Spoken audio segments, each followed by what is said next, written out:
গোরার মায়ের কঠিন পরীক্ষায় মহাবিপদে দিতি পুলস্তের চালে এবার ফাঁস হবে গোরার গোপন পরিকল্পনা।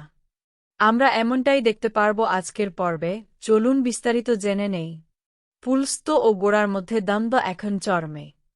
পুলস্ত সাফ জানিয়ে দেয় সে প্রমাণ করেই ছাড়বে যে আসল রূপ মারা গিয়েছে, আর গোরা মিথ্যে বলে দিতিকে রূপ সাজিয়ে বাড়িতে রেখেছে। অন্যদিকে দ্বিতীয় দমে যাওয়ার পাত্রী নয়, সে উল্টে পুলস্তকে সাবধান করে দেয় যে এতদিন প্রমাণের অভাবে সে বেঁচে গেলেও এখন থেকে সে ২৪ ঘণ্টা দিতির কড়া নজরদারিতে থাকবে। এরই মাঝে দিতি পুলস্তকে একটি রহস্যময় তথ্য জানায়। সে দাবি করে যে সে অদ্বিতীয়াকে নবদ্বীপের বিভিন্ন জায়গায় দেখেছে, একবার বাড়ির বাইরে এবং একবার এই বাড়িরই মন্দিরে।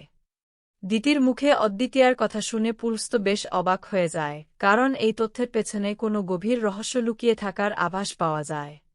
এদিকে দিতি যা দেখেছে তা নিয়ে গোরা মনে মনে বেশ চিন্তিত। তার ধারণা, দিতি আসলে যা দেখেছে তা রূপমঞ্জরির অবয়ব বা মনের কোনো ভ্রম মাত্র।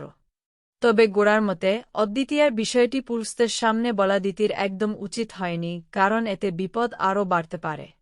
আড়াল থেকে কুন্তলী এই সব কথা শুনে নেয় এবং সেও স্বীকার করে যে সে তার দিদির অবয়ব দেখেছে।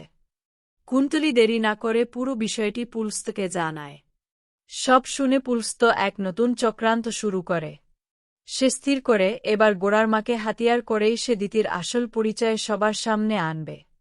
তার বিশ্বাস, বাড়ির গুরুজনদের মাধ্যমে চাপ সৃষ্টি করলে দিতির মুখোশ খুলে দেওয়া সহজ হবে।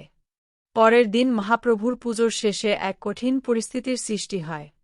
আরতি শেষ হতেই গোরার মা দিতিকে একটি পদ লিখে সেটি গেয়ে শোনাতে বলেন। আচমকা এমন আবদারে দিতি ভীষণ ঘাবড়ে যায়। গোরাও প্রথমে দুশ্চিন্তায় পড়ে গেলেও পরে নিজেকে সামলে নিয়ে দিতিকে মনে মনে ভরসা দেয়। এখন দেখার বিষয় দিতি এই পরীক্ষায় উত্তীর্ণ হতে পারে কি না।